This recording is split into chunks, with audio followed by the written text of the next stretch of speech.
Let's move on to subtraction. So when we're adding, we're bringing things together, we're adding more to it. When you're subtracting, you're taking away. So if you had 76 cobs of corn you needed to freeze, and then you got rid of 22, maybe you froze those ones because you're good at this and not letting your garden decay to nothing. Then you're going to subtract the tens and the ones separate. Sorry for the aside. I have a lot of corn to deal with today. Okay, so we're going to start with the ones. So we've got 6 ones. We're going to subtract 2 ones from that to end up down here with 4 ones. And then we'll do the same thing with the tens. So we have 7 tens, 7 groups of tens. We're subtracting 2 groups of tens. That leaves us with 5 groups of tens, leaving us with a final answer then of 54. So another example they have here for you. So if you're asked to subtract like this, I like to put it in a vertical form like they have here. And I'm just gonna redo it because I like to talk as I go. Okay, so we're going to do the ones column first. So 9 minus 6 gives us 3. Tens column, 8 minus 4 gives us 4. And 100s column, 7 minus 2 gives us 5. So we end up with 543. If we wanted to check that, we could take our answer and add the amount that we had subtracted. And that should leave us back at our first amount, the total amount we had before we did our subtraction. So that's how you would do a check. And you can see when they add our answer and the 246 that was subtracted, we end up back at our original amount of 789. So we know we did the problem correctly then. Okay, just like with addition, sometimes we need to borrow or regroup when we're subtracting. So in this example, so we have 52, hang on, 52 minus 27. Okay, so we go to the ones column and we go 2 minus 7. Well, if you have 2 marbles and you try to take away 7 from that, you can't really do it, right? There's not enough marbles there. So what you need to do is borrow from the tens column. I know in this 5 represents 5 tens. So I'm going to take away one of those tens by replacing that 5 with a 4. So I'm going to subtract 1 from it. That means I have 10 more items to play with. So I can put a 1 in front of that 2. Instead of having 2, now I have 12 in the ones column. So 12 minus 7 I can do. That gives me 5. And then if I go to the tens column, now I have the 4 minus 2 to give me 2. Okay, let's do the second example as well, because it's one where we have a 0, which is a little bit trickier. Okay, so we go 3 minus 5.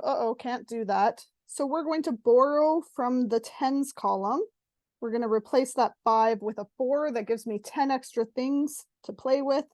So now I can make that 3 into a 13. So 13 minus 5 gives me 8. Then I've got 4 minus 6. Oh man, I still don't have enough there. Now I have to borrow. Oh, wait a minute. I'm supposed to borrow from that 0, but that's not going to work. I can't take anything away from the 0. So I have to go one more digit to the left. And you can do this in 1 or 2 steps, however you prefer. I'm going to do it in 2.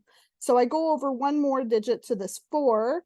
I'm going to make that into a 3. If I do that, that means I have 10. So I can put a 10 in front of, I can put a 1 in front of that 0 to turn that 0 into a 10. Now I can borrow from that 10 and make 9 so that I can add a 1 to this 4 to end up with 14. Okay, the other way you can do it if you like is you had 40. You can take 1 away from that entire 40 to get 39. So just whichever way you've been taught or prefer. So now we have 14 minus 6. Well, I can do that. That ends up being 8. 9 minus 3 gives me 6. And 3 minus 2 gives me 1. So I was able to do the subtraction there. If I wanted to check my work, what would I do? Well, I could go 1,688, add the 2,365 I subtracted, and I should end up back at my original amount of 4,053. Okay, let's do some word problems. I find the subtraction one's the trickiest. 6 less than 19. Well, let's think about that. 6 less than 19 means we had 19. Now we have 6 less. So that's a subtraction. We're going to subtract the 6. So we had 19 marbles, and we subtracted 6. And so now if we do that subtraction, once again, I've lined this up, right? If there was a decimal, it would be here.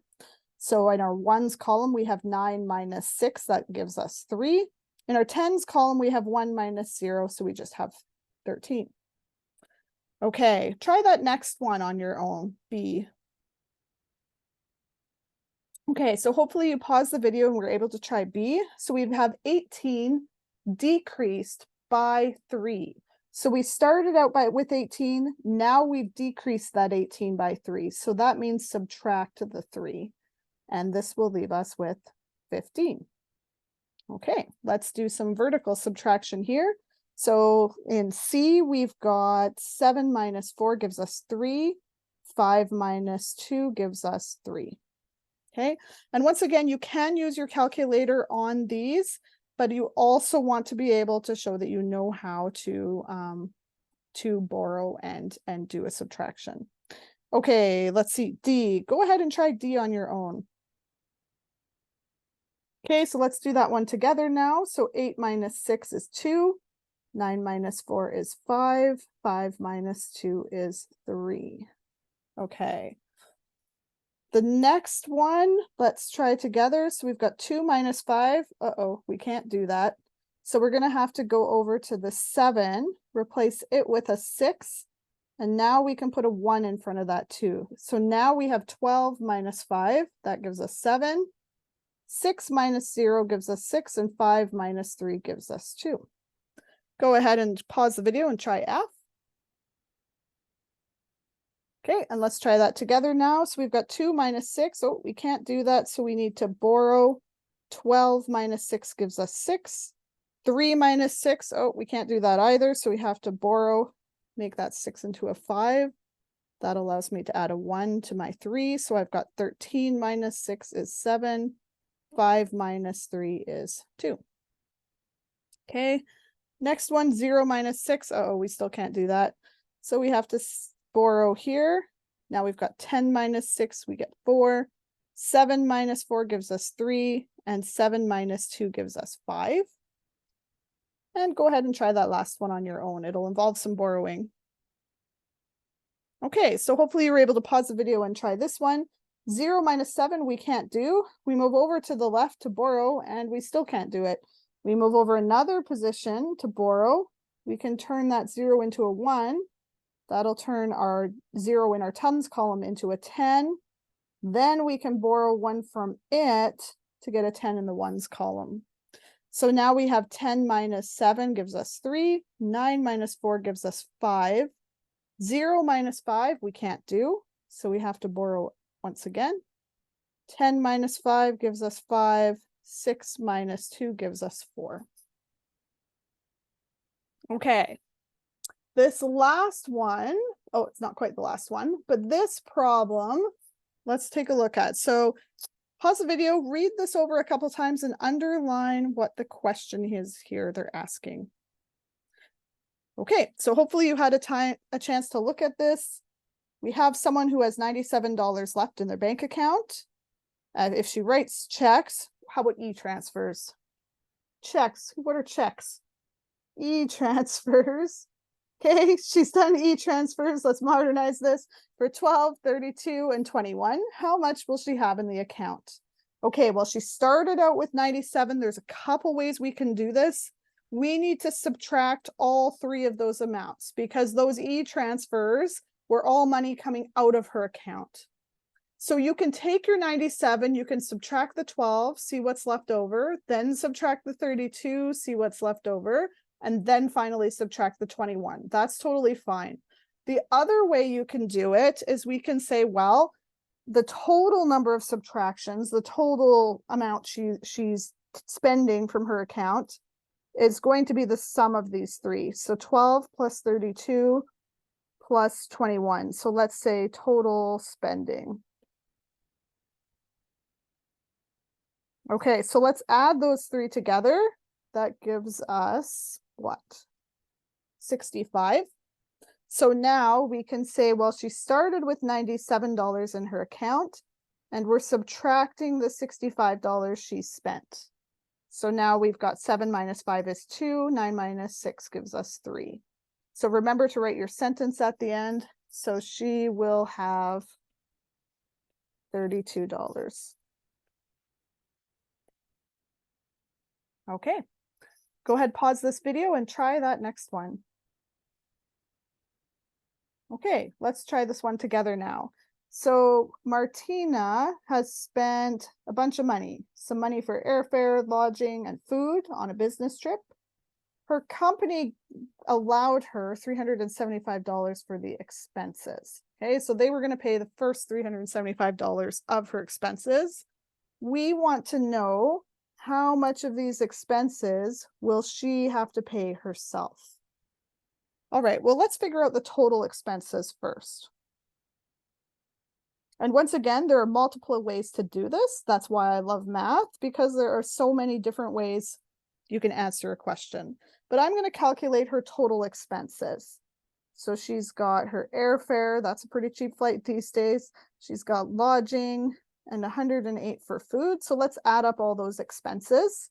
So we've got 9 plus 4 gives us 13, plus another 8 gives us 21. 12. Yep, 21. Carry the 2. Then we've got 5 plus 7 gives us 12. Carry the 1. 2 plus another 3 gives us 5. So her total expenses are 521. Her company is going to give her 375 to help cover those expenses. So her total expenses are 521.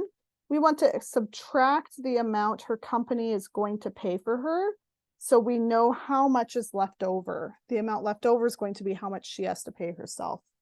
So we've got 1 minus 5. We can't do that, so we're going to borrow from this 2. 11 minus 5 gives us 6. 1 minus 7 we can't do, so we're going to borrow once again. Turn that 1 into an 11. Now we have 11 minus 7 gives us 4, and 4 minus 3 gives us 1. Okay, so she will have to pay $146.